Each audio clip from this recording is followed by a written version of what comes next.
तो विश्वास की छाया में रहने वाले व्यक्ति को भगवान के चरित्र में संदेह नहीं होता। और भगवान शंकर साक्षात विश्वास के रूप हैं। भवानी शंकरो वंदे श्रद्धा विश्वास रूपिणौ याभ्याम बिना न पश्यन्ति सिद्धा स्वांतस्तमीश्वरम। और फिर भगवान शंकर को प्रणाम किया, महर्षि वाल्मीकि को और हनुमान जी को प्रणाम किया। कवीश्वर कपीश्वरो, कवीश्वर को और कपीश्वर को दोनों को प्रणाम किया।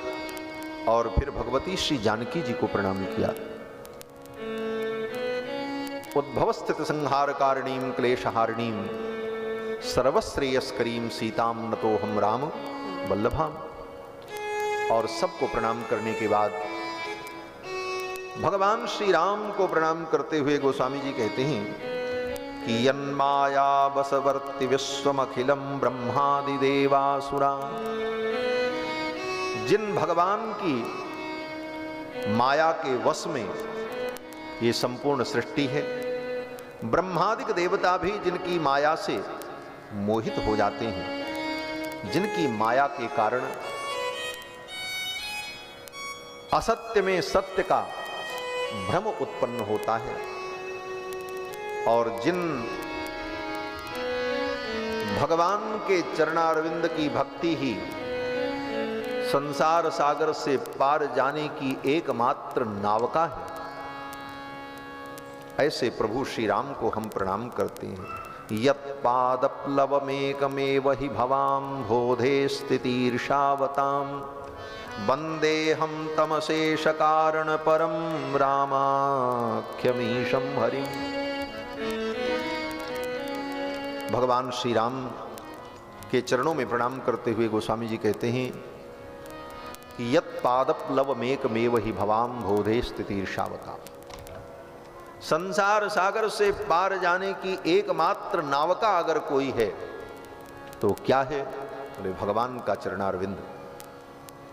यत्पादप्लवमेकमेव, भगवान का पादारविंद ही एकमात्र ऐसी नाव है जिस नाव में बैठकर हम संसार सागर से पार जा सकते। संसार सागर से पार जाने के अनेक साधन का निरूपण वेद वेदांत उपनिषद में किया, कर्म ज्ञान भक्ति सब कुछ। लेकिन गोस्वामी जी कहते हैं वो सब होते हुए भी भगवान का चरणारविंद ही एकमात्र संसार सागर से पार जाने का नावका है। क्या मतलब है इसका? बोले इसका मतलब यही है कि गोस्वामी जी महाराज भगवान की शरणागति को ही आत्मकल्याण का सर्वोपरि साधन स्वीकार करते हैं। जैसे श्रीमद् वाल्मीकि रामायण में शरणागति को ही सर्वोपरि स्वीकार किया, रामायण महाकाव्य में पग पग पर भगवान की शरणागति को ही जीव के कल्याण का परम हेतु कहा, वही दृष्टि यहां पर भी है।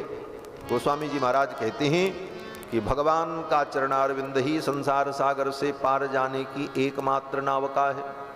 यत्पादप्लवमेकमेव, एकम एव, एक ही, दूसरी नहीं। भगवान के चरणों का आश्रय ही एकमात्र संसार सागर से पार जाने का उपाय है।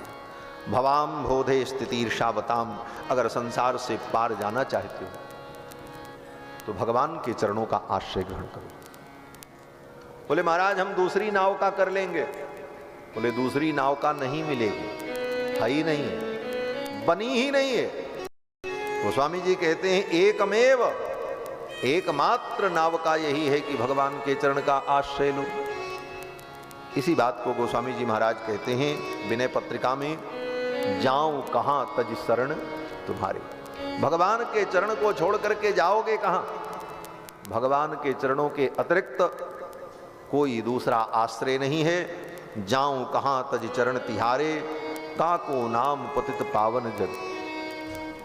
भगवान का नाम ही पतित पावन है और भगवान के चरणों का आश्रय ही एकमात्र संसार सागर से पार जाने का उपाय है। जाऊं कहां तज, जाऊं कहां तज चरण तुम्हारे, जाऊं कहां तज चरण तुम्हारे।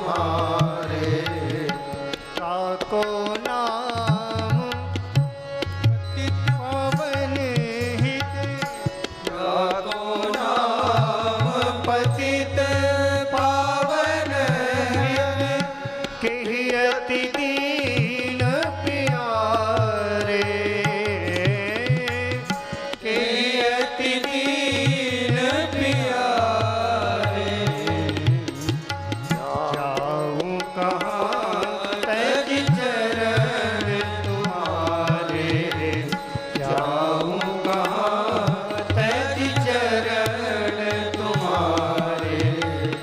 कौने देव पराई बिरद हित, कौने देव पराई बिरद हित, हटि हटि धाम उधारे, हटि हटि धाम उधारे। जाऊं कहाँ तज चरण तुम्हारे, जाऊं कहाँ तज चरण तुम्हारे। खग मृग प्याद पसान बिटप जन, खग मृग प्याद पसान बिटप जन, जवन कवन सुर तारे, जवन कवन सुर तारे। जाऊं कहाँ तज चरण तुम्हारे, जाऊं कहाँ तज चरण तुम्हारे। देव तनुज मुनि नाग मनुज सब, देव तनुज मुनि नाग मनुज सब, माया विवश विचारे, माया विवश विचारे। तिनके हाथ दास तुलसी प्रभु, तिनके हाथ दास तुलसी प्रभु, कहाँ अपना पौहारे, कहाँ अपना पौहारे। जाऊं कहाँ तज चरण तुम्हारे, जाऊं कहाँ तज चरण तुम्हारे। काको नाम पतित पावन जग, काको नाम पतित पावन जग, कियति दीन प्यारे, कियति दीन प्यारे। जाऊं कहाँ तज चरण तुम्हारे, जाऊं कहाँ तज चरण तुम्हारे। जाऊं कहाँ तज चरण तज चरण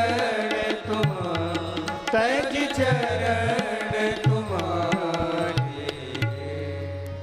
भगवान के चरणारविंद ही भव सागर से पार जाने के एकमात्र साधन है, और उन चरणों को अगर छोड़ दोगे तो कहीं कोई आश्रय भी नहीं। यहां पर तो गोस्वामी जी कहते हैं कि यत् पादप्लव मेकमेव, और विनय पत्रिका में कहते हैं जाऊं कहां तज चरण तुम्हारे। आपके चरण को छोड़ करके मैं जाऊं तो कहां जाऊं, कोई दूसरा आश्रय भी तो नहीं। काको नाम पतित पावन जग, पतितों को पावन करने वाला और कौन है? बाकी तो सब पतितों का त्याग कर देने वाले, लेकिन आप ही एकमात्र पतित पावन हैं जिनकी शरण में आने पर बड़े बड़े पतितों का उद्धार हो जाता। और आपको तो दीन अत्यंत प्रिय है। स्वयं भगवान से प्रश्न करते हैं कि ही अति दीन प्रिय है। किसको दीन प्रिय है?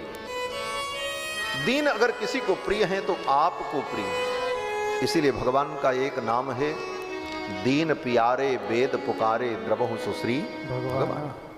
भगवान को दीन प्रिय, दैन्यता भगवान को प्रिय, और दैन्यता पर ही ठाकुर रीझ जाते हैं। इसलिए गोस्वामी जी महाराज कहते हैं कि आपके चरण को छोड़ करके दूसरा कोई आश्रय नहीं। और फिर 5 सोरठे में पंचदेव की वंदना की गोस्वामी जी ने। और फिर जब चौपाई प्रारंभ की तो सर्वप्रथम गुरु की वंदना की गोस्वामी जी महाराज। बंदो गुरुपद पदुम परागा, सुरति सुबास सरस अनुरागा। बंदो गुरुपद पदुम परागा, सुरति सुबास सरस अनुरागा। अमीय मूरी में चूर्ण चारो, समन सकल भवरुज परिवारो। अमीय मूरी में चूर्ण चारो, समन सकल भवरुज परिवारो। सुकृत संबुतल विमल विभूति, मंजुल मंगल मोद प्रसूति। सुकृत संबुतल विमल विभूति, मंजुल मंगल मोद प्रसूति। जन मन मंजु मुकुर मल हरनी, किए तिलक गुण गण बस धरनी। जन मन मंजु मुकुर मल हरनी, किए तिलक गुण गण बस धरनी। श्री गुरुपद नग मणि ज्योति, सुमिरत दिव्य दृष्टि होती। श्री गुरुपद नग मणि गण ज्योति, सुमिरत दिव्य दृष्टि होती। दलन मोह तम सो सप्रकाशो, बड़े भाग उर आवै जासो। दलन मोह तम सो सप्रकाशो, बड़े भाग उर आवै जासो। उगरहि विमल विलोचन के, मिटई दोष दुख भव रजनी के। उगरहि विमल विलोचन के, मिटई दोष दुख भव रजनी के। सूझहि रामचरित मलिमानिक, गोपुत प्रकट जह जो जय कानिक। सूझहि रामचरित मलिमानिक, गोपुत प्रकट जह जो जय कानिक। यथा स्वंजन अंजदृग साधक सिद्ध सुजान, यथा स्वंजन अंजदृग साधक सिद्ध सुजान। कौतुक देखत सैल बने बोधल भोर निधान। कौतुक देखत सैल बने बोधल भोर निधान। यहां तक श्री गोस्वामी जी ने गुरुदेव की वंदना की। इसके बाद भी गुरु की स्तुति करते हुए गोस्वामी जी महाराज को संतोष नहीं हुआ। फिर आगे कहते हैं, गुरु पद रज मृद मंजुल अंजन, नयन अमीय दृग दोष विभंजन। कई चौपाइयों में और एक सोरठे में, एक दोहे में गुरु जी की इतनी विस्तृत वंदना की। इससे ये द्योतित होता है कि गुरु की कितनी महिमा है, गुरु की अपार महिमा है। गुरु की महिमा का वर्णन जितना भी किया जाए कम।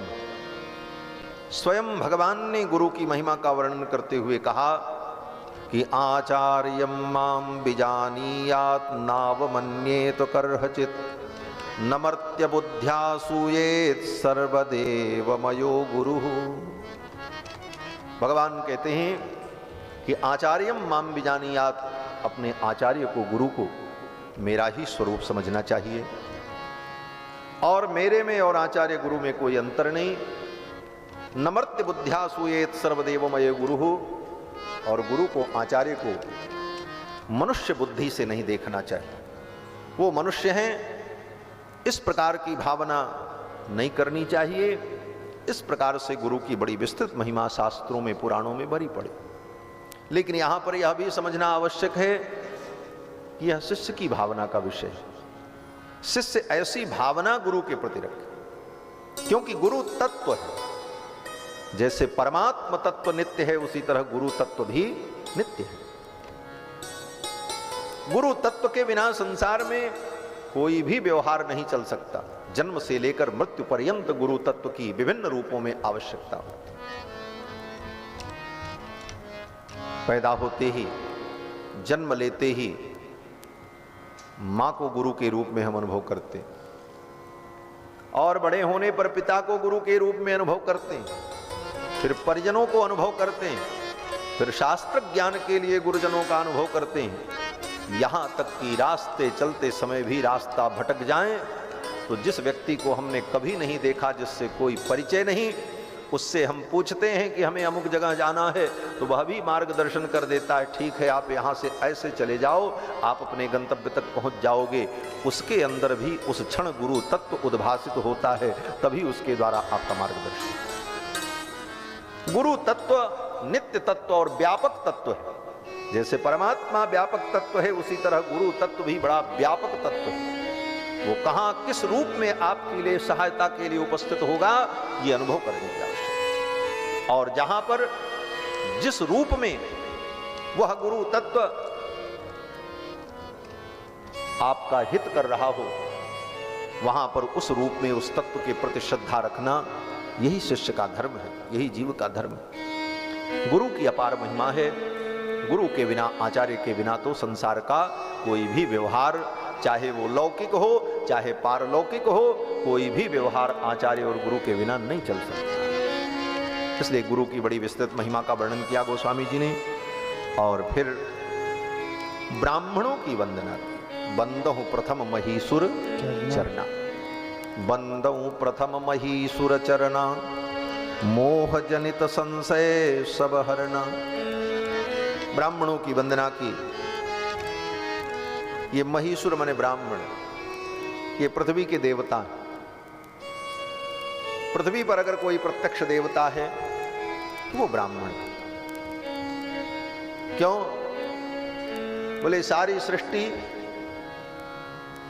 देवताओं के अधीन है। दैवाधीनम जगत सर्वम, ये सारी सृष्टि देवताओं के अधीन है। देवता चाहे तो वर्षा हो, देवता चाहे तो धूप हो, देवता चाहे तो शांति सुख बने। तो दैवाधीनम जगत सर्वम, जगत का सारा व्यवहार देवताओं के अधीन है। दैवाधीनम जगत सर्वम और मंत्राधीनं च देवता। और वो देवता किसके अधीन है? वे मंत्र के अधीन है। मंत्र से वो वश में होते हैं, मंत्र से वो प्रसन्न होते हैं, मंत्र से वो देवता कार्य करने के लिए प्रेरित होते हैं। तो बड़ा कौन हुआ? बोले जगत से बड़ा देवता, देवता से बड़ा मंत्र। लेकिन वो मंत्र, बोले ते मंत्रा ब्राह्मणाधीना, वो मंत्र ब्राह्मण के अधीन। अगर ब्राह्मण उन मंत्रों को न पढ़े तो देवता कहां से प्रसन्न होंगे? तस्मात् ब्राह्मण देवता, इसीलिए ब्राह्मण को देवता माना। सारी सृष्टि देवताओं के वश में, देवता मंत्र के वश में, और मंत्र ब्राह्मण के आगे। इसलिए मंत्रज्ञ वेदज्ञ ब्राह्मण ही पृथ्वी का प्रत्यक्ष देवता है। इसलिए गोस्वामी जी महाराज ने वंदना की।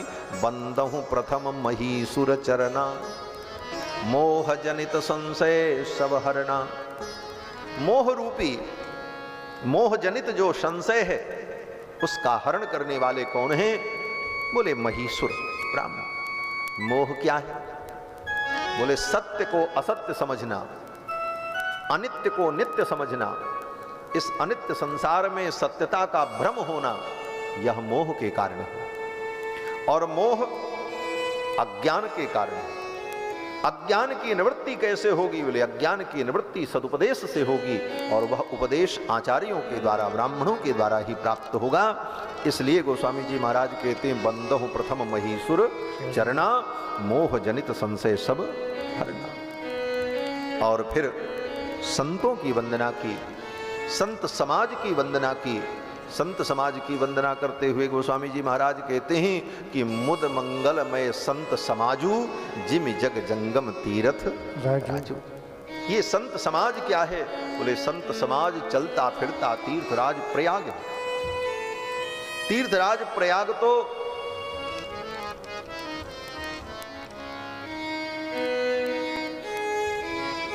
एक निश्चित स्थान पर है जहां पर गंगा जमुना सरस्वती प्रवाहित होती है।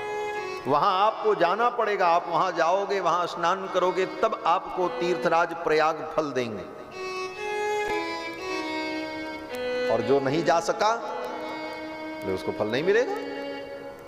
अब जितने लोग कुंभ में गए स्नान करने उनको फल मिला, जो नहीं गए वो नहीं गए। हमारे विजय अग्रवाल जी नहीं गए। कल उनकी पत्नी कह रही थी, बोले महाराज हमने बहुत कहा कुंभ में चलो लेकिन नहीं गए। और यहां भी हमारे जजमान जी की भी यही स्थिति। संतोष कुमार जी महाराज, इनकी पत्नी बार बार कहती रही चलो चलो, हाँ ये गई थी और ये नहीं जा पाए। तो जिसका प्रारब्ध होगा वो जाएगा। वहां गए तो पुण्य मिले और न जाओ तो नहीं मिलेगा। तो क्या करें? बोले हम न जा सकें तो तीर्थ ही हमारे पास चला आवे, ऐसा कोई उपाय?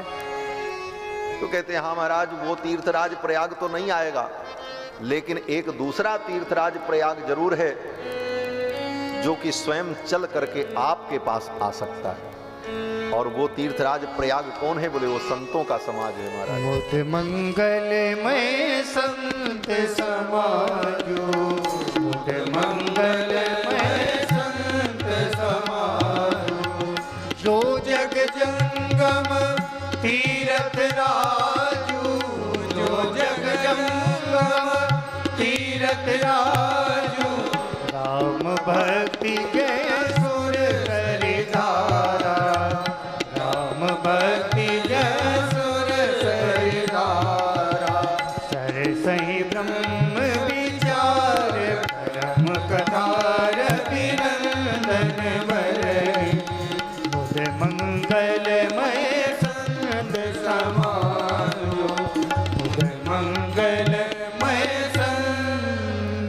ये संत समाज ही चलता फिरता तीर्थराज प्रयाग। जिम जग जंगम तीर्थराज। जंगम का मतलब चलता फिरता, मोबाइल। जो चलता फिरता तीर्थराज प्रयाग है, आपके पास स्वयं चल करके आए। बोले महाराज तीर्थराज प्रयाग में 3 धाराएं बहती हैं, गंगा जमुना सरस्वती। ये संत समाज रूपी तीर्थराज प्रयाग हमारे यहां आवे तो यहां ये गंगा जमुना सरस्वती कहां मिलेंगे? तो गोस्वामी जी कहते हैं यहां भी गंगा जमुना सरस्वती हैं। गंगा कौन है? बोले राम भक्ति जहां सुरसरी धारा। संत समाज रूपी तीर्थराज प्रयाग जब आपके पास स्वयं चल करके आए, संत आपके पास आएंगे तो संत आपको क्या देंगे? बोले राम भक्ति जहां सुरसरी धारा। भगवान के भक्ति की गंगा प्रवाहित करेंगे, यही गंगा है। राम भक्ति जहां सुरसरी धारा और सरसई ब्रह्म विचार प्रचारा। ब्रह्म विचार, बीच बीच में तत्व का जो विवेचन है, यही सरस्वती। और बोले विधि निषेधमय कलिमल हरणी करम कथा रविनंदनी बरनी। भगवान की भक्ति का जब संत लोग निरूपण करते हैं तो इस संत समाज में सत्संग रूपी तीर्थराज प्रयाग में जो विधि और निषेध का वर्णन है, यही जमुना है। विधि निषेध क्या है? बोले शास्त्र कहता है कि ये करना चाहिए, ये विधि हुई। शास्त्र कहता है कि ऐसा नहीं करना चाहिए, बोले ये निषेध। शास्त्र की आज्ञा जो है वो विधि निषेध रूप है। तो बीच बीच में जो शास्त्र के आदेश का निरूपण होता है कथा के अंतर्गत, शास्त्र कहता है ऐसा काम नहीं करना चाहिए, शास्त्र कहता है ऐसा करना चाहिए, तो ये विधि और निषेध का जो निरूपण कथा के अंतर्गत है, संतों के द्वारा होता है, यही जमुना है। विधि निषेधमय कलिमल हरिणी करम कथा रविनंदनी बरणी। रविनंदनी सूर्य तनया जमुना कौन है? बोले कर्म कथा, कर्म का निरूपण। तो भक्ति, राम भक्ति जहां सुरसरी धारा, भक्ति ही गंगा है। और सरसई ब्रह्म विचार प्रचारा, ज्ञान जो है ये सरस्वती है और कर्म की कथा यही जमुना है। भक्ति, कर्म और ज्ञान यही गंगा जमुना सरस्वती संत समाज रूपी तीर्थराज प्रयाग की त्रिवेणी है। हरिहर कथा विराजत बेणी, सुनत सकल मुद मंगल देनी। बोले महाराज तीर्थराज प्रयाग में त्रिवेणी के साथ साथ एक और विशेषता। बोले क्या? बोले वहां पर बट वृक्ष है। अक्षय बट का लोग दर्शन करने जाते। पहले तो सबको दर्शन नहीं होता था, लेकिन माननीय मुख्यमंत्री श्री योगी जी ने सबके लिए वहां का दर्शन खोल दिया। इस बार कुंभ में लोगों ने बट वृक्ष का बड़ी सुविधा से दर्शन किया, पहले बड़ा दुर्लभ था। तो कहते हैं तीर्थराज प्रयाग में अक्षय बट है। संत समाज रूपी तीर्थराज प्रयाग का अक्षय बट क्या है? तो गोस्वामी जी कहते हैं बट विश्वास अचल निज धर्म। यही बट वृक्ष है। संत समाज रूपी तीर्थराज प्रयाग का बट वृक्ष क्या है? बोले विश्वास, अटल विश्वास। बट विश्वास अचल निज धर्मा, तीर्थराज समाज सुकर्मा। सब ही सुलभ सब दिन सब देशा, सेवत सादर समन कलेश। तीर्थराज प्रयाग का सेवन तो लोग केवल माघ के महीने में करते हैं। माघ मकर गत रवि जब होई, तीर्थ पति आव सब कोई। लेकिन संत समाज रूपी तीर्थराज प्रयाग का सेवन तो सब दिन में होता। जब मिल जाए इस तीर्थ का आप अनुभव करो। सब ही सुलभ सब दिन सब देशा, सेवत सादर समन कलेशा। अकथ अलौकिक तीर्थ राऊ, देई सत्य फल प्रगट प्रभाव। और तीसरी विशेषता, बोले तीर्थराज प्रयाग में आप जाओ, वहां गंगा में स्नान करो, त्रिवेणी में स्नान करो, फल मिलेगा। लेकिन कब मिलेगा? बोले अभी नहीं मिलेगा, मरने के बाद मिलेगा।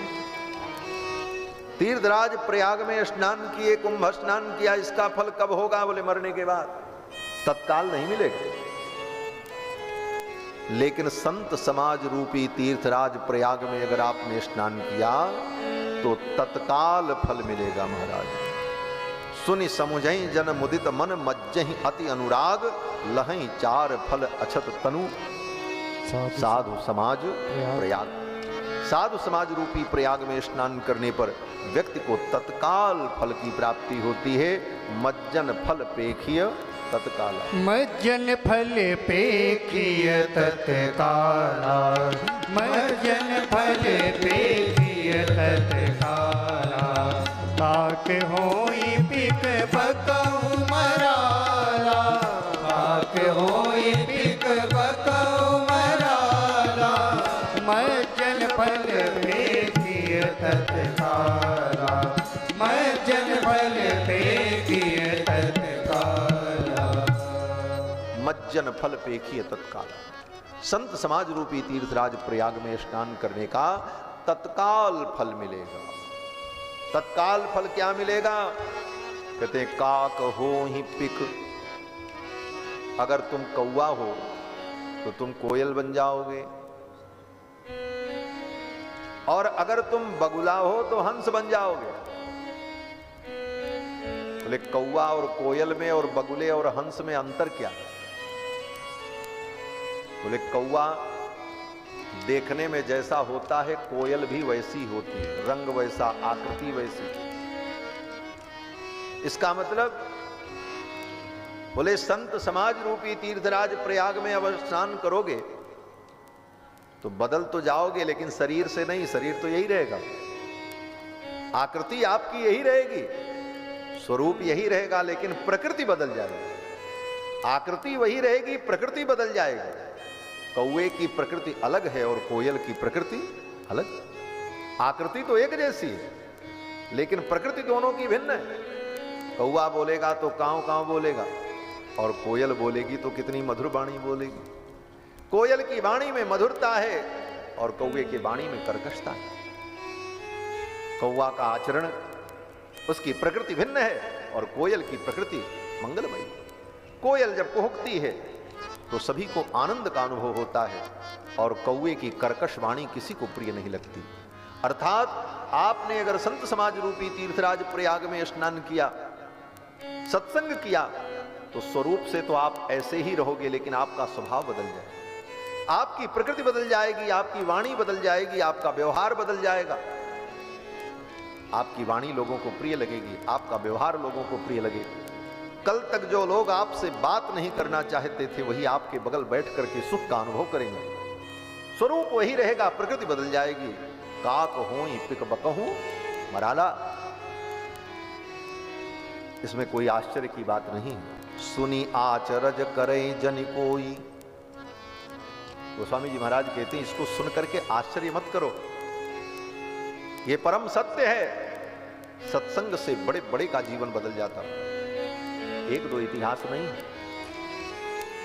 बड़े बड़े डाकू, बड़े बड़े चोर, बड़े बड़े बदमाश, कुत्सित आचरण करने वाले लोग संतों के प्रभाव से सत्संग करके बदल गए, उनका जीवन परिवर्तित हो गया, दिव्य हो गया। और की बात क्या कहूं, गोस्वामी जी महाराज कहते हैं दूसरे की बात छोड़ो। विश्व के प्रथम कवि महर्षि वाल्मीकि को देखो। वाल्मीकि जी महाराज को संतों का संग प्राप्त हो गया, सप्तर्षियों का संग प्राप्त हो गया, और वाल्मीकि जी महाराज का जीवन बदल गया और आदि कवि हो गए, जिन्होंने रामायण जैसे काव्य की रचना की।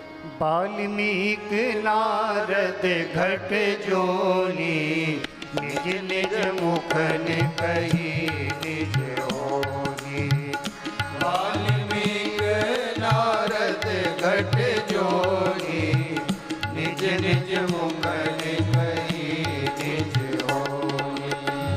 जल चल थल चरणब चरनाना, जे जड़ चेतन जीव जाना। जल चल थल चरणब चरनाना, जे जड़ चेतन जीव जाना। मति कीरति गति भूत भलाई, मति कीरति गति भूत भलाई। जब जी जतन जहाँ जी पाई, जब जी जतन जहाँ जी पाई। सो जानब सतसंग प्रभाओ, लोकों वेद नाम उपाओ। सो जानब सतसंग प्रभाओ, लोकों वेद नाम उपाओ। लोकों वेद नाम उपाओ। लोकों वेद नाम उपाओ। मति कीरति गति भूति भलाई, जहां जब जतन जहां जहीं पाई। मति, कीर्ति, गति, संपत्ति, यश, संसार में किसी ने भी अगर प्राप्त किया तो सो जानब सत्संग प्रभाव, वो सत्संग का ही प्रभाव। कहीं न कहीं सत्संग के कारण ही उसके जीवन में ये उत्कर्ष आया। बोले महाराज इस जन्म में उसने कोई सत्संग नहीं किया, लेकिन उसका बहुत बड़ा उत्कर्ष देखने को मिलता है। तो इसका क्या उत्तर है? तो इसका भी उत्तर यही है कि इस जन्म में भले नहीं किया, लेकिन किसी जन्म में उसने सत्संग जरूर किया। कहीं न कहीं सत्संग का ही प्रभाव है। गति कीरति मति भूति भलाई, जह जब जतन जहां जहीं पाई। सो जानब सत्संग प्रभाव, सत्संग का ही प्रभाव है, दूसरा कोई प्रभाव। सत्संग की बड़ी महिमा है, और इसीलिए सत्संग को भगवान ने प्रथम भक्ति कहा। प्रथम भगति संतन कर संगा, संतों का संग ही प्रथम भक्ति है। इसीलिए श्री कबीरदास जी कहते हैं कि और कुछ कर पाओ न कर पाओ कोई बात नहीं, लेकिन एक काम करो, बोले संतों का संग कर लो। संतों का संग अगर किया तो जीवन बदल जाएगा, तुम्हारी बिगड़ी बन जाएगी। संतन के संग लाग रे, तेरी अच्छी बनेगी। संतन के संग लाग रे, तेरी अच्छी बनेगी। संतन के संग लाग रे, तेरी अच्छी बनेगी। संत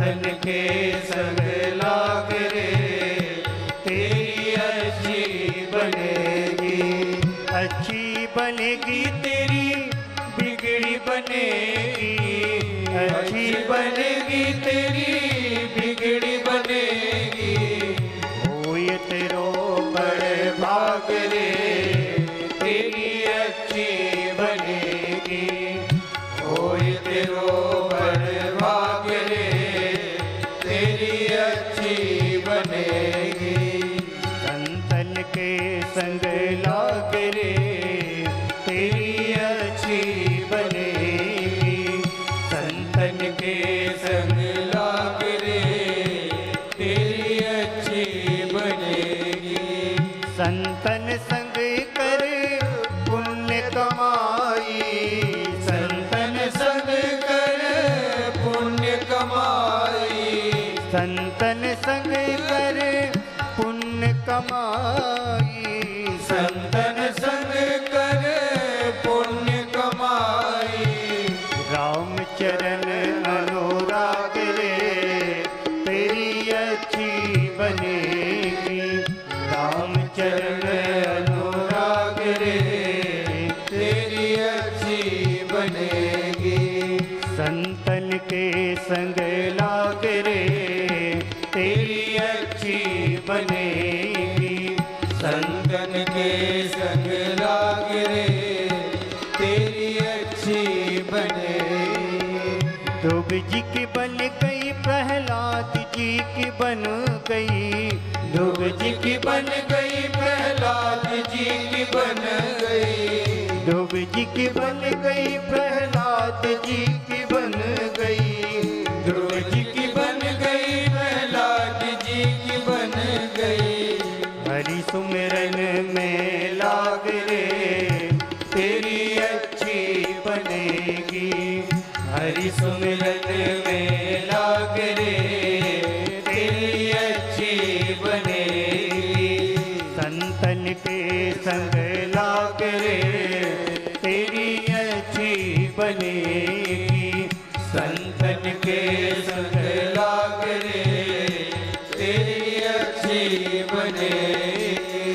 काका से तोए हंस करेंगे, काका से तोए हंस करेंगे, काका से तोए हंस करेंगे, काका से तोए हंस करेंगे। मिट जाए और के दाग रे तेरी अच्छी बनेगी, मिट जाए और के दाग रे तेरी अच्छी बनेगी। संतन के संग लाग रे तेरी अच्छी बनेगी, संतन के संग लाग रे तेरी अच्छी बनेगी।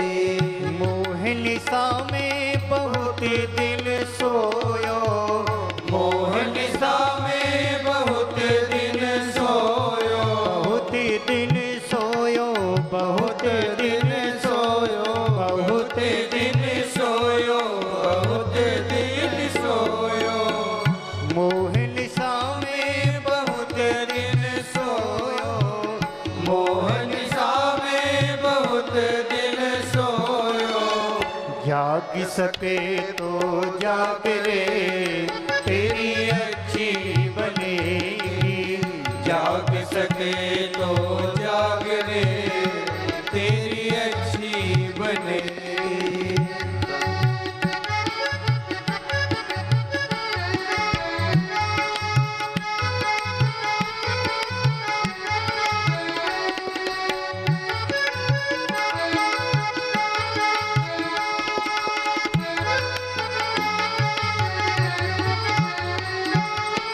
सुत बित नारी तीन आशाएं, सुत बित नारी तीन आशाएं, सुत बित नारी तीन आशाएं, सुत बित नारी तीन आशाएं। त्याग सके तो त्याग रे तेरी अच्छी बनेगी, त्याग सके तो त्याग रे तेरी अच्छी बनेगी। बनेगी। संतन के संग लाग रे तेरी अच्छी बनेगी। संतन के संग लाग रे तेरी अच्छी बनेगी। कहत कबीर राम सुमिरन में, कहत कबीर राम सुमिरन में, कहत कबीर राम सुमिरन में, कहत कबीर राम सुमिरन में। पाग सके तो पाग रे तेरी अच्छी बनेगी। पाग सके तो पाग रे तेरी अच्छी बनेगी। संतन के संग लाग रे तेरी अच्छी बनेगी। संतन के संग लाग रे तेरी अच्छी बनेगी। अच्छी बनेगी तेरी बिगड़ी बनेगी। अच्छी बनेगी तेरी बिगड़ी बनेगी। अच्छी बनेगी तेरी बिगड़ी बनेगी। अच्छी बनेगी तेरी बिगड़ी बनेगी। होए तेरो बड़ भाग रे तेरी अच्छी बनेगी। होए तेरो बड़ भाग रे तेरी अच्छी बनेगी। संतन के संग लाग रे तेरी अच्छी बनेगी। संतन के संग लाग रे तेरी अच्छी बनेगी। वो तेरी अच्छी बनेगी। तेरी अच्छी बने तेरी अच्छी बनेगी। बोलो श्री सीतारामचंद्र भगवान की जय। श्री गोस्वामी जी महाराज ने संतों की महिमा का वर्णन किया, सत्संग की महिमा का वर्णन किया। इसके पश्चात गोस्वामी जी ने सबको प्रणाम किया। इतनी विनम्रता से सबको प्रणाम निवेदन करना, यह महान विशेषता महान कवि गोस्वामी तुलसीदास जी में ही देखी जा सकती। किसी को नहीं छोड़ा महाराज। भगवान श्री राम के समस्त परिकरों को प्रणाम किया। इसके अतिरिक्त दुष्टों को भी प्रणाम किया, असज्जनों को भी प्रणाम किया। बंदहु प्रथम असज्जन चरण, असज्जनों को भी प्रणाम किया। ये बंदहु प्रथम असज्जन चरणा, इनको पहले प्रणाम किया, सज्जनों को बाद में। असज्जन को प्रणाम पहले क्यों? तो देखो, सज्जन को प्रणाम नहीं करोगे तो काम चलेगा। क्यों? बोले सज्जन सज्जन है, वो बुरा नहीं मानेगा, वो कहेगा भूल गए होंगे अथवा जाने दो, कोई बात नहीं। सज्जन तो अपनी सज्जनता में होगा, लेकिन असज्जन बोले वो तुम्हारी कमी ढूंढता रहेगा। प्रणाम नहीं किया तो बस बहाना मिल जाएगा, बोले इसने हमको आदर नहीं दिया, अब हम इसको परेशान करें, इसका काम बिगाड़। इसलिए गोस्वामी जी कहते सज्जनों को तो तुम बाद में प्रणाम करना, असज्जनों को पहले प्रणाम करो। तो बोले सज्जन को अगर प्रणाम नहीं करोगे फिर भी तुम्हारा कुछ नहीं बिगड़ेगा, क्योंकि वो सज्जन है। और असज्जन, बोले असज्जनों को अगर तुमने इस तरह से उपेक्षा की तो तुम्हारा काम बिगाड़ने पर उतारू हो जाएंगे। इसलिए गोस्वामी जी ने पहले असज्जनों को ही प्रणाम किया। और जरूरी भी है। क्यों? तो हमारे यहां एक सूक्ति कहते हैं कि दुर्जनम प्रथमम वंदे सज्जनम तदनंतरम। दुर्जन की वंदना पहले करो, सज्जन की बाद में। दुर्जनम प्रथमम वंदे सज्जनम तदनंतरम। क्यों? बोले जैसे गुद प्रक्षालनात् मुख प्रक्षालनात् पूर्वम गुद प्रक्षालनम यथा। हम प्रातः काल उठते हैं तो मुख और आंख तो बाद में धोते हैं, लेकिन पहले हीन अंगों को हम शुद्ध करते हैं। हीन अंगों की शुद्धि पहले होती है और उत्तम अंगों की शुद्धि बाद में होती। उसी प्रकार से दुर्जनों को पहले वंदन करना है, सज्जनों को तो बाद में भी करते रहेंगे, कोई आपत्ति नहीं। दुर्जनम प्रथमम वंदे सज्जनम तदनंतरम। और भूत प्रेत प्रेत पितर गंधर्व बंदों किन्नर रजनिचर कृपा करहु अब सर्व। सबको प्रणाम किया, पितर को, गंधर्व को, किन्नर को, राक्षस को, सबको प्रणाम। बोले सबको प्रणाम करने का भाव क्या है? बोले सबको प्रणाम करते हुए गोस्वामी जी का भाव तो यही है कि सबके अंदर जो हमारे आराध्य श्री सीता रामचंद्र जी बैठे हैं, हम उनको प्रणाम कर रहे हैं। श्री राम मैं सब जग जानी, श्री राम मैं सब जग जानी, करहु प्रणाम जोरे जुग भानी, करहु प्रणाम जोरे जुग भानी। श्री राम में सब जग जानी, सबके अंदर अपने प्रभु आराध्य श्री सीता रामचंद्र जी का दर्शन करते हुए इस भाव से गोस्वामी जी ने सबको प्रणाम किया। और सबको प्रणाम करके फिर भगवान के नाम की वंदना की। भगवान के नाम की वंदना करते हुए बंदौ नाम राम रघुबर को, यहां से गोस्वामी जी की नाम वंदना प्रारंभ हुई। और यहां से लेकर के 9 दोहे तक, 9 दोहे तक, 9 दोहे में 18 दोहा से लेकर 27 दोहे तक, 9 दोहों में नाम की ही वंदना गोस्वामी जी ने, भगवान के नाम की वंदना। और भगवान का ये नाम राम नाम, राम नाम की वंदना। बंदौ नाम राम, राम नाम की हम वंदना कर रहे हैं। इस राम नाम को लेकर के भी बड़ा मत मतांतर लोगों ने फैला रखा। लोग कहते हैं महाराज हमने नाम दान लिया है, हमने राम राम सुना है, राम कल्याण करते हैं, राम का नाम कल्याण कारक है, लेकिन वो राम कौन है? तो अब सबके मत अलग अलग। कहते हैं वो राम तो अलग है, वो निरंजन है, वो राम जो सारे जगत के स्वामी हैं, वो राम अलग हैं जिन राम का नाम जीवों का कल्याण करता है।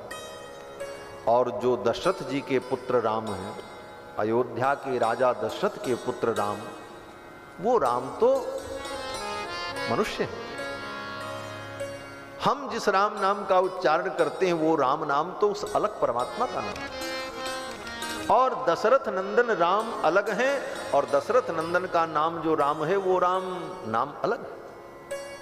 इस प्रकार की भेद बुद्धि, ऐसी भिन्न बुद्धि जो संसार में चल पड़ी और विभिन्न प्रकार के लोग ऐसे ऐसे मत स्थापित करने लगे, उन सभी लोगों को गोस्वामी जी महाराज ने इस चौपाई से उत्तर दिया। क्या उत्तर दिया? बोले संसार के लोगों सुन लो, हम भी राम नाम की वंदना करते हैं, हम भी राम नाम से जीव का कल्याण होगा ये मानते हैं और स्वीकार करते हैं, लेकिन वो राम नाम किसका है? बोले बंदौ नाम राम, उस राम नाम की हम वंदना कर रहे हैं। वो कौन सा राम नाम? बोले रघुबर को, रघु के उत्पन्न कुल में उत्पन्न होने वाले जो राम हैं उनके नाम की हम वंदना कर रहे हैं। बंदौ नाम राम रघुबर को, ये रघुबर शब्द का यही अर्थ है कि रघुकुल में उत्पन्न होने वाले अयोध्या के राजा के पुत्र जो राम हैं वही राम हैं, वो कोई दूसरे राम नहीं। बंदहु नाम राम रघुबर को, हेत प्रशान भान हिम कर। और भगवान का नाम परम कल्याण प्रद है, भगवान का नाम स्वयं में महामंत्र है। ऐसे तो मंत्र के बड़े नियम हैं, मंत्र का ऋषि, मंत्र का देवता, मंत्र में छंद, मंत्र में विभक्ति, मंत्र में व्याकरण के नियम, मंत्र में नमस्कारादि की विधि, ये सब मिला करके तब मंत्र होता है। जितने मंत्र हैं, चाहे अष्टाक्षर हो, द्वादशाक्षर हो, और भी अनेकानेक मंत्र हैं, लेकिन ये राम 2 अक्षर जो संबोधन है, इसमें कोई विसर्ग नहीं, कोई अनुस्वार नहीं, सीधे सीधे बस राम। ये 2 अक्षर अपने आप में महामंत्र है। सब मंत्रों से बड़ा मंत्र महामंत्र, महामंत्र जो ही जपत महेशु। ये इतना बड़ा महान मंत्र है कि इस मंत्र का जप भगवान शंकर करते हैं। 2 अक्षर का मंत्र, महामंत्र जो ही जपत महेशु, काशी मुक्ति हेतु उपदेश। इसी मंत्र के जप के प्रभाव से भगवान शंकर काशी में प्राणियों को मुक्ति प्रदान करते हैं। काशी मुक्ति हेतु उपदेश। भगवान शंकर का काम क्या है काशी में? बोले महाराज काशी में उनका घर है। बोले घर तो है इसलिए कि अस्थाई रूप से वहां वो रह रहे हैं, लेकिन वास्तव में वहां पर भगवान शंकर को भगवान श्री राम ने सेवा सौंप रखी है। वहां पर भगवान शंकर नौकरी कर रहे हैं। जैसे आपकी नौकरी सचिवालय में हो तो आपको 12 घंटे वहीं ड्यूटी देनी पड़ेगी कि नहीं करेगी? उसी प्रकार काशी में भगवान ने शंकर जी को नियुक्त कर रखा है। आपकी यहां ड्यूटी है। क्या ड्यूटी है? भगवान ने कहा काशी में कोई भी मरे, चाहे कीड़ा मरे, चाहे पतंग मरे, चाहे जीव मरे, मनुष्य मरे, कोई भी मरे, पशु पक्षी मरे, नाली का कीड़ा भी मरे, तो आपका एक काम है। बोले क्या? बोले जाकर के उसके कान में राम राम कह देना। मरने के पहले जब वो मरने लग जाए, उसका प्राण निकलने लग जाए, तो उसके कान में राम सुना दे। ये भगवान श्री राम ने शंकर जी को कार्य सौंप रखा है। काशी मुक्ति हेतु उपदेश। और भगवान शंकर काशी में यही करते हैं। वीथ्याम वीथ्याम अटति जटिलः। काशी की वीथी वीथी में, गली गली में जटा धारण करने वाले भगवान शंकर अनेक रूपों में विचरण करते रहते हैं। वीथ्याम वीथ्याम अटति जटिलः कोपि काशी निवासी। काशी निवासी भगवान शंकर काशी की गलियों में विचरण करते रहते हैं विभिन्न रूपों में। किस लिए? बोले पता नहीं कहां पर कौन सा प्राणी मर जाए तो उसे राम नाम सुनाना पड़े, इसलिए अनेक रूप धारण करके भगवान शंकर काशी में यही काम करते हैं। मरने वाले के कान में राम नाम सुनाते। तो काशी में भी जो मुक्ति प्राप्त होती है वह भी अयोध्यानाथ रघुनंदन के राम नाम के प्रताप से होती है। वो काशी का प्रताप तो नहीं है, वो भगवान के नाम का प्रताप है जो काशी में भी मुक्ति प्रदान करती है। और काशी में मुक्ति प्रदान करने वाली जो गंगा है वो भी अयोध्या का ही प्रसाद है। अयोध्या के राजा भगीरथ ने तपस्या करके गंगा को प्रकट किया। गंगा अयोध्या की पुत्री है, भागीरथी, और उन गंगा के संबंध से काशी में मुक्ति। वाराणस्याम गंगायाम जले मुक्ति, वाराणस्याम जले थले। और वहां पर मरने वाले प्राणियों को मुक्ति प्रदान करते हैं भगवान शंकर राम नाम के प्रताप से। महामंत्र जो ही जपत महेशु, काशी मुक्ति हेतु उपदेश। ये राम नाम 2 अक्षर महामंत्र है। इसकी महिमा का कितना भी वर्णन किया जाए कम। कहते हैं भगवान गणपति ने इसकी महिमा को जाना। कैसे जाना? बोले राम नाम के जप से, इसके उच्चारण से, राम नाम के प्रति निष्ठा के कारण ही गणपति को वो प्रथम पद प्राप्त हुआ कि गणपति प्रथम पूज्य हुए। प्रथम पूजियत नाम प्रभाव। नाम के प्रभाव से, राम नाम के प्रभाव से गणपति की प्रथम पूजा होती। और आदि कवि महर्षि वाल्मीकि ने तो राम राम भी नहीं, उल्टा जपा, मरा मरा, लेकिन उनका भी कल्याण हो गया। जान आदि कवि नाम प्रतापु, भयउ शुद्ध करी उल्टा जापू। उल्टा जप करके भी कल्याण हो। राम नाम तो ऐसा बीज है महाराज कि ये उल्टा भी जम जाता है और सीधा भी जम जाता है। उल्टो सुलटो जामी है राम नाम को बीज। राम नाम का बीज ऐसा है कि ये उल्टा भी जमता है, सुलटा भी जमता है। राम बिहाय मरा जपते, बिगड़ी सुधरी कवि कोकिल। राम के जगह पर मरा जप करने से महर्षि वाल्मीकि की बिगड़ी सुधर गई। दुनिया में ऐसा कोई मंत्र होगा कि उल्टा जपो तब भी काम करे? उल्टा जपो तो उल्टे ही फल हो जाएगा। हाँ, और जितने दुनिया के मंत्र हैं उन मंत्रों को अगर उल्टा जपोगे तो उल्टा फल होगा। अरे उल्टा की तो बात छोड़ दो, थोड़ी गड़बड़ी हो जाए तो उल्टा फल हो जाएगा। एक सज्जन कहते थे कि कोई व्यक्ति था, उसकी पत्नी बीमार हो गई, बहुत दवा करने पर भी ठीक नहीं हुई, तो किसी पंडित के पास गए, बोले महाराज कोई मंत्र बताओ मेरी पत्नी स्वस्थ हो जाए। तो पंडित जी ने मंत्र बता दिया। पंडित जी ने देवी का मंत्र बताया और कहा जाकर के जपो। बोले भार्याम रक्षतु भैरवी, दुर्गा कवच का ये मंत्र बताया, बोले जाओ इसी का जप करो। अब वो व्यक्ति आया, आते आते मंत्र भूल गया, थोड़ी गड़बड़ी हो गई। बोले क्या गड़बड़ी होगी? बोले भार्याम रक्षतु भैरवी के जगह पर वो जपने लगा भार्याम भक्षतु भैरवी। तो शब्द का हेर फेर हो गया और 9 दिन तक उसने नवरात्रि में मंत्र का जप किया। 10वें दिन उसकी पत्नी का राम नाम सत्य हो गया, मर गई। रोता चिल्लाता पहुंचा, बोले महाराज आपने कैसा मंत्र बता दिया, मेरी पत्नी तो ठीक नहीं हुई, मर गई। पंडित जी ने कहा मंत्र क्या जपा था? बोले जो आपने बताया था भार्याम। पंडित जी ने कहा वही मंत्र भार्याम रक्षतु भैरवी। बोले नहीं महाराज आपने तो कहा था भार्याम भक्षतु भैरवी। पंडित जी ने कहा गड़बड़ कर दिया तुमने, उसमें भक्षतु नहीं रक्षतु कहना चाहिए। तो बेचारा सीधा साधा उसने कहा भाई हमको तो मालूम नहीं, हम तो इसी भाव से जप रहे थे कि मेरी पत्नी बच जाए, मेरी भावना शुद्ध थी। पंडित जी ने कहा मंत्र तुमने उल्टा कर दिया, इसलिए फल उल्टे ही हो गए। तो बाकी जितने मंत्र हैं उन मंत्रों में अगर उल्टा हो गया तो फल उल्टा हो जाएगा। लेकिन राम नाम ऐसा महामंत्र है कि इसको उल्टा भी जपो सुल्टा भी जपो, कैसे भी जपो ये कल्याण करेगा।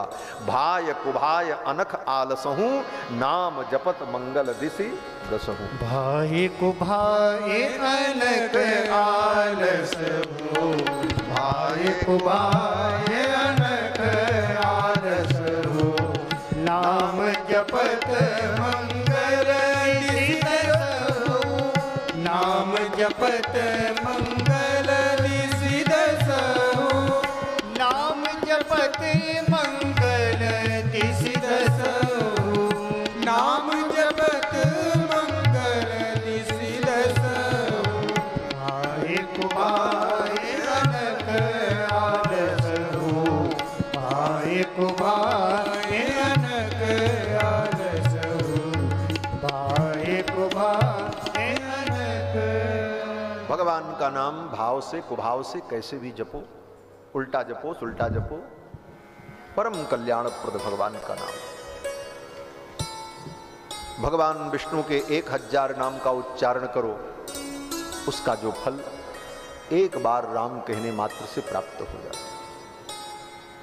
भगवती पार्वती का आख्यान सुनाते हैं गोस्वामी जी कि भगवती पार्वती नित्य प्रति विष्णु सहस्त्र नाम का पाठ करने के बाद ही भोजन ग्रहण करती थी। एक दिन भगवान शंकर बैठे थे, प्रसाद लेकर के बोले आओ देवी प्रसाद पालो। तो पार्वती जी ने कहा कि अभी विष्णु सहस्त्र नाम का पाठ बाकी है, पाठ कर लें तो प्रसाद पाऊं। नियम तोड़ना नहीं चाहिए। पार्वती जी ने कहा सहस्त्र नाम का पाठ कर लें तब प्रसाद पाएंगे। भगवान शंकर ने कहा विलंब हो रहा है, अब तुम विष्णु सहस्त्र नाम का पाठ करोगी तो बड़ा देर लगेगा। बोले ऐसा करो एक बार राम राम कह लो, बस राम विष्णु सहस्त्र नाम के बराबर हो जाएगा। भगवान शंकर ने कहा कि राम रामेति रामेति रमे रामे मनोरमे और सहस्त्र नाम तत्तुल्यम राम नाम बरानने। हे देवी एक बार राम राम राम ऐसे कह लो, बस विष्णु सहस्त्र नाम के बराबर हो जाएगा, पाठ मान लिया जाएगा और भोजन कर लो। भगवान शंकर की वाणी पर पार्वती ने भरोसा किया। सहस नाम सन सुनि शिव बानी, शिव जी की वाणी को सुना पार्वती ने कि राम नाम तो सहस्त्र नाम के बराबर है। सहस नाम सम सुन शिव बानी, जप जेई प्रिय संग भवानी। और भगवान शंकर के साथ पार्वती जी ने प्रसाद पा लिया, राम राम कहा और फिर प्रसाद पाने बैठ गई। विष्णु सहस्रनाम के पाठ का ही फल हुआ। भगवान शंकर बड़े प्रसन्न हुए कि देवी ने मेरी बात मान ली और राम नाम की महिमा को इन्हें समझा। प्रसन्न होकर के भगवान शंकर ने पार्वती जी को अपने अंग का आभूषण बना लिया। भगवान शंकर का अर्धनारीश्वर रूप देखते हैं ना, अर्धनारीश्वर। भगवान शंकर का आधा रूप शंकर भगवान और आधा रूप नारी का रूप। ये रूप भगवान ने क्यों बनाया? बोले पार्वती जी को आदर देने के लिए। भगवान शंकर के कहने पर पार्वती जी ने राम नाम का जप किया और प्रसाद पा लिया, तो भगवान शंकर प्रसन्न हो गए।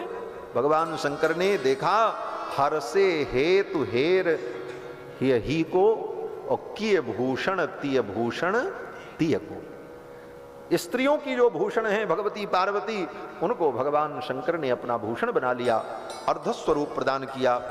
तो भगवान के नाम की अद्भुत महिमा है और भगवान के नाम का जप ही भक्ति है। ये बात भी समझना, भक्ति क्या है, हमारे अंदर भक्ति है, इसकी पहचान हम कैसे करें?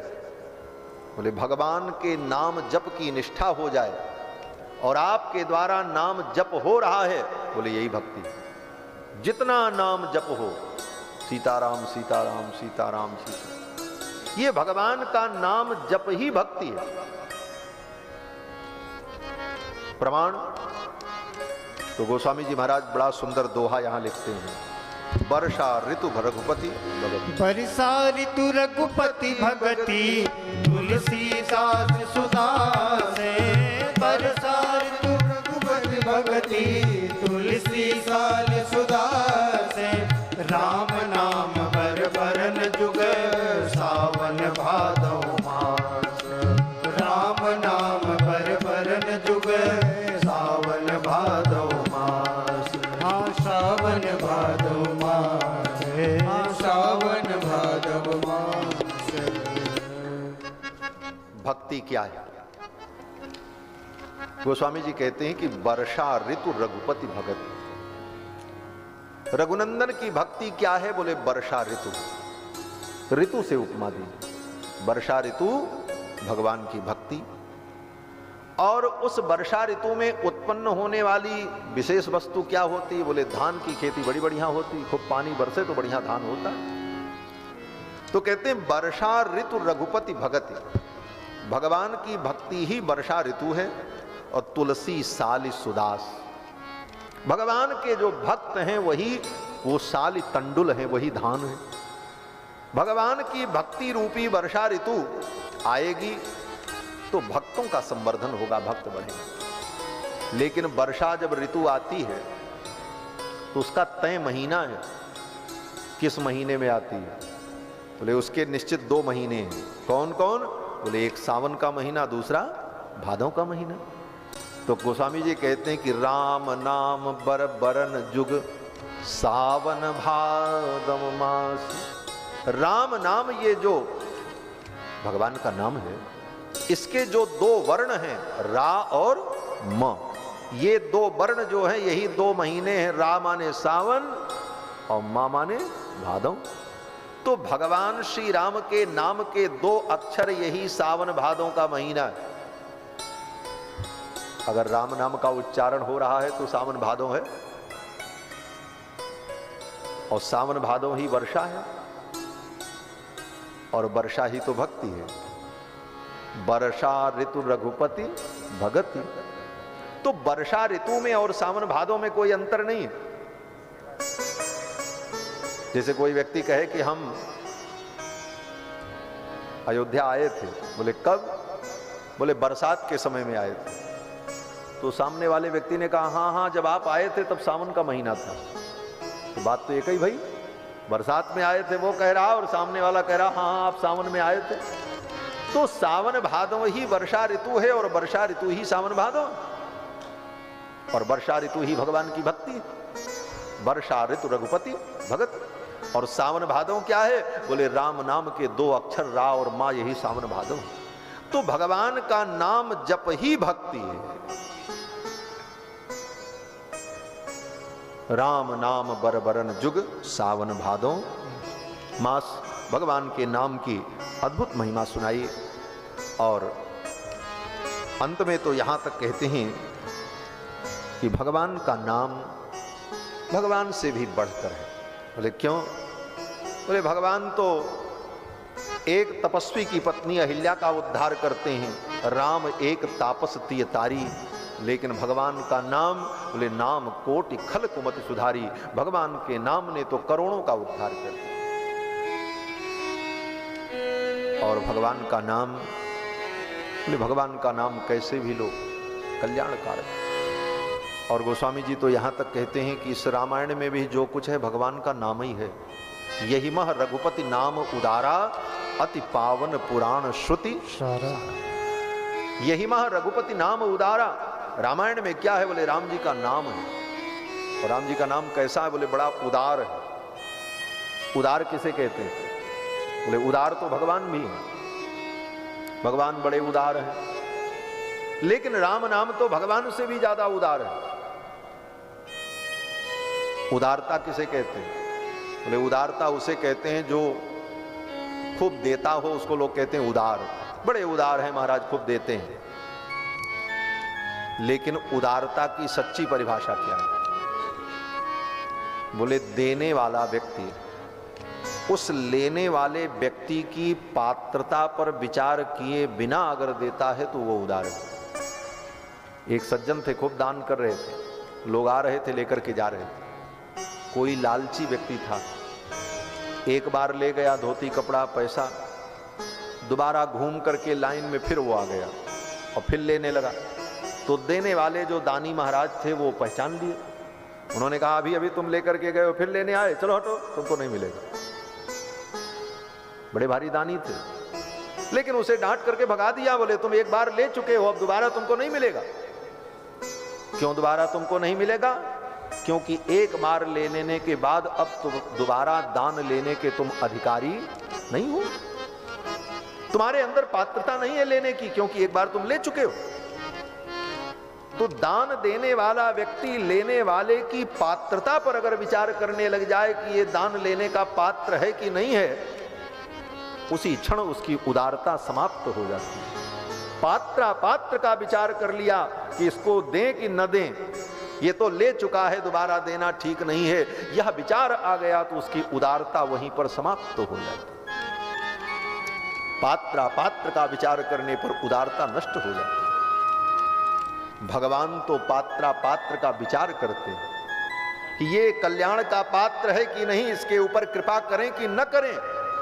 तो भगवान तो कृपा के पात्र का विचार करते हैं, लेकिन भगवान का नाम ये विचार नहीं करता कि ये कृपा का पात्र है कि नहीं है। वो कृपा का पात्र हो चाहे न हो, अगर वो भगवान के नाम का जप करता है तो नाम उसका कल्याण करता ही करता है। इस दृष्टि से गोस्वामी जी कहते हैं यही मह रघुपति नाम उदारा, अति पावन पुराण श्रुति सारा। भगवान का नाम भगवान से भी ज्यादा उदार है। भगवान तो कभी कभी अपनी उदारता छोड़ भी देते हैं। क्यों? बोले कोई दुष्ट आ जाए तो फिर दया नहीं करते, मार देते।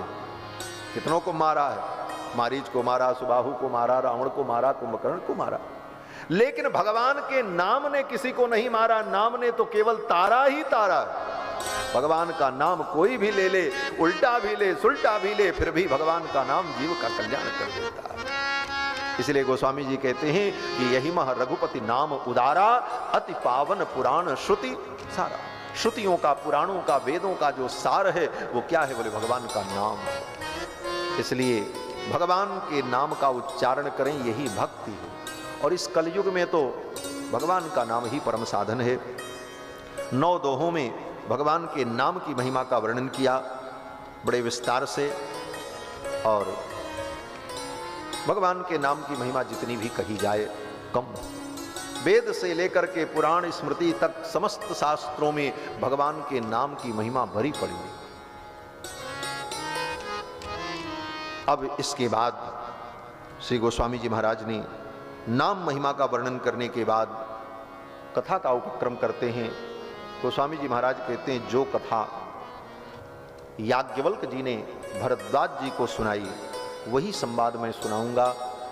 और याज्ञवल्क और भरत जी का संवाद कहाँ हुआ? बोले तीर्थराज प्रयाग में। तीर्थराज प्रयाग में माघ के महीने में बड़े बड़े ऋषि मुनि महात्मा एकत्रित होते और वहां पर 1 महीने रह करके सत्संग करते। और 1 महीना पूर्ण होने पर सब मुनि महात्मा अपने अपने देश को, अपने अपने आश्रम को चले जाते। एक बार बड़े बड़े ऋषि मुनि महात्मा सब आए, याज्ञवल्क्य जी आए। 1 महीने तक सत्संग हुआ। जब याज्ञवल्क्य जी जाने लगे तो भरद्वाज जी ने उन्हें रोक लिया और भरद्वाज जी ने कहा, गुरुदेव मेरी शंका का आप समाधान करें। और फिर श्री भरद्वाज जी ने विनय पूर्वक याज्ञवल्क्य जी को रोककर उनसे भगवत चर्चा की और भगवान की कथा सुनने की इच्छा व्यक्त की। और फिर याज्ञवल्क्य जी ने भरद्वाज जी को राम कथा सुनाई और याज्ञवल्क्य जी भरद्वाज जी को राम कथा सुनाते हुए कहते हैं कि मैं तुमको वो संवाद सुनाऊंगा जो संवाद भगवान शंकर ने भगवती पार्वती को सुनाया। और पार्वती जी को भगवान शंकर ने जो संवाद सुनाया वो संवाद कौन है? बोले जो बड़े बड़े ऋषि मुनियों ने गाया। तो जो भी कथा सुना रहा है इस मानस में 4 संवाद चलता है। भरद्वाज जी का और याज्ञवल्क्य जी का संवाद, भगवान शंकर और भगवती पार्वती का संवाद, कागभूषुंड जी और गरुण जी का संवाद और गोस्वामी तुलसीदास जी का अपने मन से संवाद चलता है। यही 4 संवाद रामचरितमानस सरोवर के 4 घाट हैं।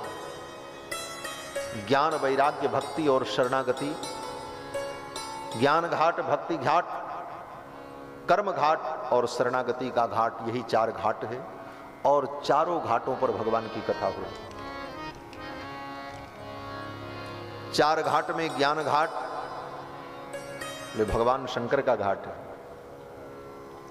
और कर्म बोले कर्म का घाट याज्ञवल्क्य और भरद्वाज जी का संवाद। भक्ति का घाट बोले काकभूषुंडी और गरुण जी का संवाद। और शरणागति का घाट बोले गोस्वामी जी महाराज अपने मन को कथा सुना रहे हैं, यह शरणागति का घाट। कर्म, ज्ञान, भक्ति और शरणागति इन 4 साधनों का जो निरूपण है यही 4 मानस के घाट हैं। घाट तो चारों अलग अलग हैं, 4 दिशा में, चारों पर संवाद करने वाले अलग हैं, लेकिन संवाद का विषय एक ही है। वो क्या है? बोले वो भगवान की कथा है।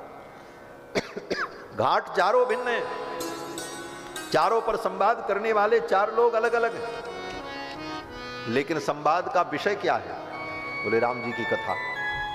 ज्ञान घाट पर भी भगवान शंकर पार्वती को राम कथा सुना रहे हैं। कर्म के घाट पर याज्ञवल्क्य जी भरद्वाज जी को भी राम कथा सुना रहे हैं। भक्ति के घाट पर गरुण जी महाराज को काकभूषुंड जी कथा सुना रहे हैं। और शरणागति के घाट पर गोस्वामी जी अपने मन को अथवा संत को, सज्जनों को कथा सुना रहे हैं। घाट चारों भिन्न भिन्न हैं, लेकिन चारों घाट पर विषय क्या है? बोले भगवान की कथा। इसका मतलब क्या है? बोले इसका मतलब यही है, चाहे आप कर्म मार्ग के पथिक हों, चाहे ज्ञान मार्ग के पथिक हों, चाहे भक्ति मार्ग के पथिक हों, चाहे आप भगवान के शरणागत भक्त हों, कथा सबके लिए है और कथा के द्वारा ही सबका कल्याण है। कथा सबका पोषण करती है। कथा ही भगवान की कथा कर्म का भी पोषण करती है, ज्ञान का भी पोषण करती है, भक्ति का भी पोषण करती है और शरणागति का भी। इस प्रकार 4 संवाद के द्वारा इस कथा को श्री गोस्वामी जी ने विस्तार दिया। आगे याज्ञवल्क्य जी महाराज भरद्वाज जी को सुनाते हैं कि जिस प्रकार भगवती सती ने भगवान शंकर से प्रश्न किया, सती जी को संदेह हुआ और उनके संदेह का निराकरण करने के लिए भगवान ने कथा सुनाई। ये प्रसंग आता है, तो इन सारे प्रसंगों को हम लोग कल के सत्र में सुनेंगे। आज के सत्र का यहीं पर विराम करते हैं। और उत्सव का समय है, 9 दिन अयोध्या में जन्म महोत्सव, बधाई, मंदिर के अपने उत्सव और परंपराएं हैं, तो उन सब का निर्वाह करते हुए कथा का आनंद लेना है। तो समय से हम लोग रहेंगे तो कथा का आनंद होगा। आज इतना ही कह करके वाणी को विराम। शेष चर्चा कल, और कल की कथा में भगवान श्री राम का जन्म महोत्सव मनाएंगे। ऐसे तो जन्म महोत्सव नवमी को मनाया ही जाएगा, लेकिन राम कथा के अंतर्गत राम जी के जन्म का महोत्सव कल की कथा में हम लोग मनाएंगे। कल भगवान के अवतार के हेतु का निरूपण भगवान शंकर भगवती पार्वती को जो सुनाते हैं, और फिर भगवान का अवतार कल की कथा में हम लोग अनुभव करेंगे। आज के सत्र का यहीं पर विराम। आइए भगवान नाम संकीर्तन कर लेते हैं और फिर रामायण जी की आरती। बोलो श्री सीतारामचंद्र भगवान की जय। श्री हनुमान जी महाराज की जय। सब संतन की जय। सब भक्तन की जय। जय जय सीताराम।